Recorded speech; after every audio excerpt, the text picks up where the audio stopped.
সম্মানিত দূরের ও কাছের দর্শক ও শ্রোতা মণ্ডলী, আল্লাহ রাব্বুল আলামিনের অশেষ মেহেরবানিতে আমরা আমাদের নিয়মিত ক্লাস উমদাতুল আহকাম হাদিসের কিতাব থেকে শুরু করতে যাচ্ছি। তো আমাদের সালাত অধ্যায়ের আজকে সপ্তম ক্লাস। তো আজকের ক্লাসের হাদিস হচ্ছে আন আবি হুরায়রা রাদিয়াল্লাহু আনহু قال قال رسول الله صلى الله عليه وسلم أثقل الصلاة على المنافقين صلاة العشاء وصلاة الفجر ولو يعلمون ما فيهما لأتوهما ولو حبوا ولقد هممت أن آمر بالصلاة فتقام ثم آمر رجلا فيصلي بالناس ثم أنطلق معي برجال معهم حزام من حطب إلى قوم لا يشهدون الصلاة أو حرق عليهم بيوتهم بالنار। হাদিস বুখারী ও মুসলিমের। তো আমরা সংক্ষেপে কয়েকটি শব্দের বিশ্লেষণ শুনবো, এরপরে কি উপকারিতা এই হাদিস থেকে তা আমরা জানবো। প্রথম আফকাল অর্থাৎ প্রথমত আমরা হাদিসের অর্থ শুনি। হাদিসের বর্ণনাকারী আবু হুরায়রা রাদিয়াল্লাহু তাআলা আনহু বলেন যে রাসূলুল্লাহ সাল্লাল্লাহু আলাইহি সাল্লাম বলেছেন, আফকালুস সালাতি আলাল মুনাফিকিন, মুনাফিকদের নিকটে সবচেয়ে ভারী যে সালাত সালাতুল ইশা ও সালাতুল ফজর, যে ইশার সালাত এবং ফজরের সালাত। ওয়ালাউ ইয়ালামুনা মা ফিহিমা, তবে এই মুনাফিকরা যদি জানতো যে এই দুই সালাতের সওয়াব কি, লা আতাহুমা ওয়ালাউ হাবওয়ান, তাহলে অবশ্যই তারা আসতো এই দুই সালাতে বা সালাতে উপস্থিত হতো হামাগুড়ি দিয়ে হলেও। ওয়ালাকাদ হামামতু আন আমরা বিসসালাহ ফাতুকাম, আর আমি ইচ্ছা পোষণ করি যে আমি সালাতের ইকামত দিতে নির্দেশ দেই। সুম্মা আমরা রাজুলান ফাইসাল্লি বিন্নাস, এক ব্যক্তিকে আমি সালাত পড়ানোর নির্দেশ দেই। সুম্মা আনতালিক মাই বিরিজালিম মাহুম হুজামুম মিন হাতাবিন, এরপরে আমি ওই কিছু লোককে নিয়ে যায় যাদের সাথে থাকবে খড়ির বোঝা, জ্বালানি কাঠ, এগুলো থাকবে। এরপরে কি বলছেন নবী সাল্লাল্লাহু আলাইহি সাল্লাম, ওই লোকদের ওই গোষ্ঠীর কাছে যায় লা ইয়াশহাদুনা সালাহ, যারা সালাতে শরীক হচ্ছে না। ফা উহাররিকু আলাইহিম বুয়ুতাহুম বিন্নার, এরপরে তাদের ঘরগুলাকে আমি আগুন দিয়ে জ্বালিয়ে দেই। হাদিসটি অত্যন্ত কঠিন এবং জটিল, গুরুত্বপূর্ণ। তো বলছিলাম যে হাদিসের শব্দ আফকালুস সালাত আলাল মুনাফিকিন, ভারী বলতে ওজন যে সরাসরি তা কিন্তু নয়, যে এটা আসল রূপক অর্থে তাদের কাছে অত্যন্ত মানবিকভাবে ভারী এরকম। মুনাফিক শব্দটা আসলে আরবি শব্দ, কিন্তু এর শাব্দিক অর্থ গুরুত্বপূর্ণ। এই দূরের যে খাল, দুইটা খাল হয়, প্রথমটা এক নাম, দ্বিতীয়টা যেটা নাম সেটা হচ্ছে যে আর নাফেকা, সেটা হচ্ছে নাফেকা।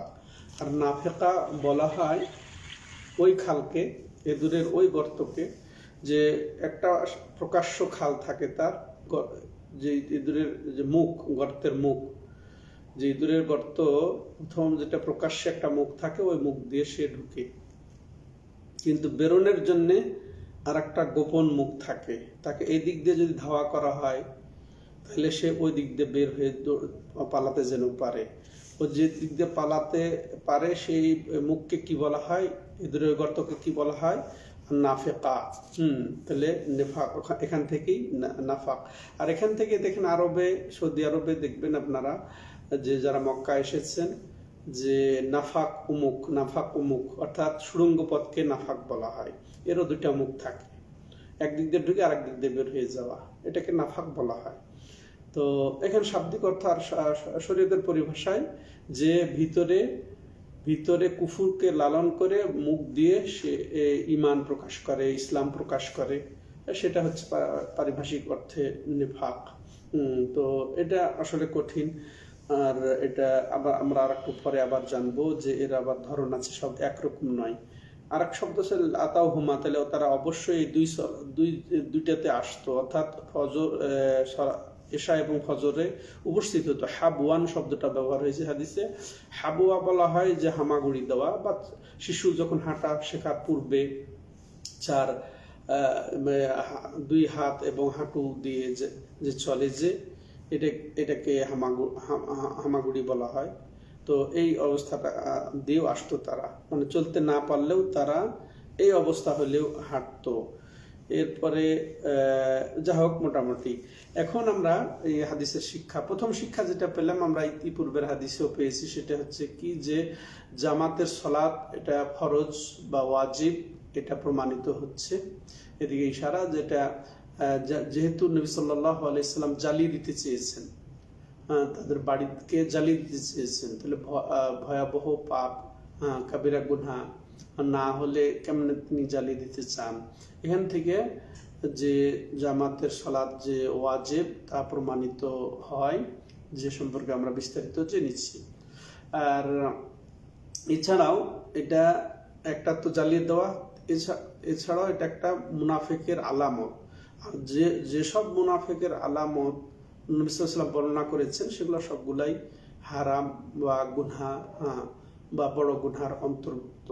যেমন মিথ্যা বলা, অদাভঙ্গ করা, এসব হচ্ছে এটা গুনার কাজ এবং বড় গুনার কাজ। এতে বোঝা গেল যে যেহেতু এটা ওয়াজিব, সেই হিসেবেই এটা এই হুঁশিয়ারি তার ক্ষেত্রে এসেছে। এরপরে আমরা যে দ্বিতীয় বিষয়টা আমরা জানতে পারছি এই হাদিস থেকে, যে এর থেকে বোঝা গেল যে মসজিদে গিয়ে জামাতের নামাজ আদায় করাটাই এখানে ওয়াজিব বোঝানো হয়েছে। এ নয় যে আমি মসজিদে গেলাম না, বাড়িতেই বা যেখানে আছি সেখানে আমার অফিসে জামাত করে সালাত আদায় করলাম, এটা না। বরং এই হাদিস দ্বারা যেটা বোঝা যাচ্ছে, মসজিদে গিয়ে সালাত আদায় করাটাই ওয়াজিব। তার একাধিক কারণ রয়েছে। যেমন হাদিসে এসেছে যে লা আতাউ হুমা ওয়ালাউ হাবওয়ান, যে তাহলে তারা ক্রলিং করে হলেও, হামাগুড়ি দিয়ে হলেও তারা কোথায় ওই দুই সালাতে উপস্থিত হতো। তাহলে আসার কথা এটা বোঝানো হয়েছে। তাহলে এরপরে ওয়ালাকাদ হামামতু থেকে শেষ হাদিস পর্যন্ত যেটা বোঝানো হচ্ছে, লা ইয়াশহাদুনা সলা, তারা ওই সলাতে শরীক হয় না, যারা সলাতে শরীক হয় না। অর্থাৎ তাহলে শরীক হওয়ার বিষয় কোথায়? মসজিদে গিয়ে, এটা বোঝানো হচ্ছে। তাহলে মসজিদে গিয়েই সলাত আদায়ের জামাতের ফজিলত এখানে বোঝানো হয়েছে। তেমনি আরো অনেক হাদিস এসেছে, যেমন অন্ধের হাদিসটা আমরা একটু যদি উল্লেখ করি। জাবর রাদিয়াল্লাহু আনহু বলছেন, জাতান নবী সাল্লাল্লাহু আলাইহি ওয়াসাল্লাম রাজুলুন আমা, যে রাসূলুল্লাহ সাল্লাল্লাহু আলাইহি ওয়াসাল্লামের কাছে একজন অন্ধ ব্যক্তি আসেন। ফাকাল ইয়া রাসূলুল্লাহ ইন্নাহু লাইসা লিকাইদুন ইয়াকুদুনি ইলাল মসজিদ, যে আমার কোনো এমন কেউ নাই যে আমাকে মসজিদে নিয়ে আসবে। ফাসা রাসূলুল্লাহ সাল্লাল্লাহু আলাইহি ওয়াসাল্লাম আইয়ুরাখিস লাহু, তো রাসূলুল্লাহ সাল্লাল্লাহু আলাইহি ওয়াসাল্লামের কাছে তিনি অনুমতি চাইলেন যে তাকে যেন অনুমতি দেওয়া হয় যে বাড়িতে সালাত আদায় করবেন। ফায়ুসাল্লিয়া ফি বাইতি, তো ফারাখাসা লাহু, এরপর রাসূলুল্লাহ সাল্লাম তাকে অনুমতি দিলেন প্রাথমিক পর্যায়ে। ফালাম্মা ওয়াল্লা, যখন তিনি পিঠ ফিরে চলে যাচ্ছিলেন বাড়ির দিকে এই রুখসাত বা অনুমতি নিয়ে, দাআহু, নবী সাল্লাল্লাহু আলাইহি ওয়াসাল্লাম তাকে ডাকলেন। ফাকাল, এবং বললেন, হাল তাসমাউন নিদা বিসসালাহ, তুমি কি সালাতের আজান শোনো? যখন তিনি বললেন নাম, হ্যাঁ শুনি, তখন রাসূলুল্লাহ সাল্লাম বললেন ফাজিব, তাহলে তুমি এই সালাতের আজানের ডাকে সাড়া দাও, অর্থাৎ মসজিদে উপস্থিত হও। তাহলে মসজিদে উপস্থিত হওয়াটাই ওয়াজিব, এটা আমরা বুঝতে পারি এই হাদিসের মাধ্যমে বা আর অন্যান্য হাদিসের মাধ্যমে। এই ব্যাপারে আল্লামা ইবনুল কাইয়িম জাওজিয়াও খুব শক্ত কথাই বলেছেন, যেটা তিনি বলেছেন যে এটা ফরজে আইন, যে জামাতের সাথে সালাত আদায় করা এটা ফরজে আইন। যেমন জুমাতে উপস্থিত হওয়া, যেমন ওইটাই জুমাতেও ছাড়া যাবে, জামাতও ছাড়া যাবে না। তা এটা তিনি উল্লেখ করেছেন তার এই সালাতের কিতাবে, আর এটাই আমরা বিশ্বাস করি, এটাও তার মূল বক্তব্য। তা এবার তৃতীয় যে শিক্ষাটা আমরা পাই সেটা হচ্ছে কি, যে এই সলাৎ থেকে পিছিয়ে থাকা এটা মুনাফিকদের আলামত, মুনাফিকদের একটি গুণ। তো এটা অবশ্যই নিকৃষ্ট। তা এখন এই মুনাফিক আসলে কোন মুনাফিক? এখানে দুইটা মতই পাওয়া যায়। মুনাফিক আসলে বড় মুনাফিকরাও যা এদের গুণ এটা হতে পারে এবং ছোট মুনাফিকদের গুণ হতে পারে। বড় মুনাফিক বলতে যেটা আমরা সংজ্ঞায় জেনেছি যে যারা ভিতরে কুফুরকে লালন করে, যারা ঈমান প্রকাশ করে, ইসলাম প্রকাশ করে, তারা বড়। এটা আকীদাগত যেটা বোঝানো হয়েছে। তো যেমন এদের সম্পর্কে আল্লাহ রাব্বুল আলামিন কোরআনে এই সালাতের বিষয়ই বলছেন, ওয়ালা ইয়াতুনা সালাতা ইল্লা হুম কুসালা। আর যখন তারা সালাতে উপস্থিত হতো, নবী সাল্লাল্লাহু আলাইহি ওয়াসাল্লামের সাথে তারা সালাত আদায় করতো মুনাফিকরা। তো তারা যখন সালাতে আদায় করতো তখন অলসতা, অমনোযোগী অবস্থায় সালাতে আসতো। আরো এরপরে আরো বলা হচ্ছে, ওয়াইদা কামু ইলা সালাতি কামু কুসালা ইউরাউনান নাসা ওয়ালা ইয়াযকুরুনাল্লাহা ইল্লা কালিলা। সূরা নিসার 142 নম্বর আয়াতে আল্লাহ বলছেন যে যখন তারা সালাতে দাঁড়াতো তখন একেবারে অলসভাবে দাঁড়াতো এবং তারা এর দ্বারা মানুষকে দেখাইতেই চাইতো এবং তারা সামান্যই আল্লাহকে জিকির করতো। তাহলে স্পষ্ট তাহলে মুনাফিকদের এই সালাতের ব্যাপারেও বলা হচ্ছে যে তাহলে এদেরই উদ্দেশ্য হতে পারে। এবং কেউ কেউ বলেছেন, যেমন ইবনে হাজার আসকালানী বলেছেন যে এটা ছোট মুনাফিকি, যারা আমলগত মুনাফিকি, যেমন মিথ্যা বলা, ওয়াদা ভঙ্গ করা। তেমন এই যে সালাত থেকে দূরে থাকা, এটা একটা আমলগত ছোট মুনাফিকি, এটাও বলা হয়েছে। তো যেমন এই ক্ষেত্রে আছে লা ইয়াশহাদুনাল জামাআ। কারণ এটা যে ছোট মুনাফিকি, সেটার এখানে থেকে আরো কিছু পাওয়া যাচ্ছে কি, যে লা ইয়াশহাদুনাল জামাআ, যে তারা জামাতে শরীক হতো না। কিন্তু আরো আরেকটা স্পষ্ট হাদিস আছে, সুম্মা আতি কওমান ইউসাল্লুনা ফি বুয়ুতিহিম লাইসাত বিহিম ইল্লাহ। রাসূলুল্লাহ সাল্লাল্লাহু আলাইহি ওয়াসাল্লাম যে ইচ্ছা পোষণ করেছিলেন তাদের বাড়িতে এসে আগুন দিয়ে জ্বালিয়ে দিবেন। আরেক বর্ণনায় এসেছে লাইসা বিহিম ইল্লাহ, তো তাদের বিনা কারণে, বিনা ওজরে যারা সালাতে আসে না তাদের ব্যাপারে। তাইলে এখানে একটা প্রমাণ হচ্ছে যে তারা নামাজ আদায় করে, হ্যাঁ, কিন্তু কারণবশত, অর্থাৎ বাড়িতে তারা নামাজ পড়ছে, কিন্তু তাহলে তো আসল যারা বড় মুনাফিক তারা তো বাড়িতে নামাজ পড়বে না। তাদের এখানে একটা দিক বোঝানো যা হচ্ছে। সম্মানিত দর্শক ও শ্রোতা মণ্ডলী, আর এরপরে হাদিসে আসছে ওয়ালাউ ইয়ালামুনা মা ফিহিমা। এবং তাহলে এখানে ছোট মুনাফিকি দলিল এইভাবে নেওয়া যায় যে যদি তারা এই দুই সালাতের কি সওয়াব তারা যদি জানতো, মানে ফজরের সালাত জামাতে পড়ার এবং এশার সালাত জামাতে পড়ার, এতে বোঝা গেল যে সওয়াব, হ্যাঁ, তোরা জানলে তারা ওইভাবে আসতো, জানে না এই জন্য তারা বাড়িতেই পড়ে, হ্যাঁ, এতে এইভাবে। তাহলে দুইটা আবার এখানে উলামায়ে কেরাম করেছেন যেটা দুটোই হবে। বড় মুনাফিকদের কাছেও সালাত ভারী, ওই যে অলস, ওটা বোঝা গেল। এবং ছোট মুনাফিকরা ওই জামাতে শরীক হয় না, বাড়িতেই পড়ে নাই, হালকা করে পড়ে নাই। এটা দুটাই হতে পারে, সমস্যা নাই। এরপর চতুর্থ বিষয় যেটা জানলাম যে এই জামাতে, এই দুই সালাতের জামাতের মহা ফজিলত রয়েছে, এখানে অনেক সওয়াব রয়েছে, এটাও প্রমাণ হয়। যেমন হাদিসে উল্লেখ এসেছে যদি তারা জানতো এই দুই সালাতের কি সওয়াব, এতে বোঝা গেল।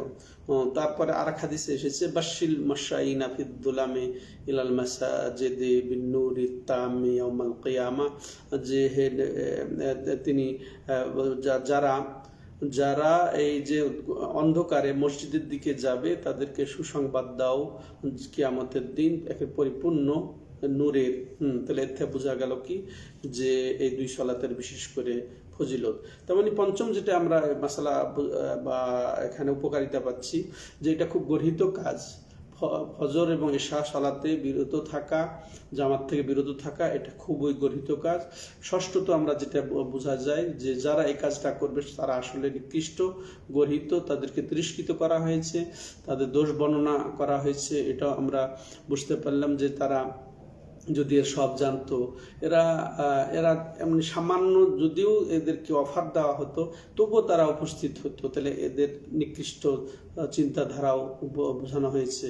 তেমনইভাবে আমরা আরও জানতে পারি যে এর মাধ্যমে চরম হুঁশিয়ারি এসেছে যারা এই সালাতে অবহেলাকারী তাদের জন্য। অষ্টমত আমরা যেটা জানি যে নবী সাল্লাল্লাহু আলাইহি সাল্লাম নিজে কখনো কখনো ওয়াহি, ডাইরেক্ট ওয়াহি বা তাকে জানিয়ে দেওয়া ছাড়াও তিনি একটা গবেষণামূলক সমাধান নিতেন।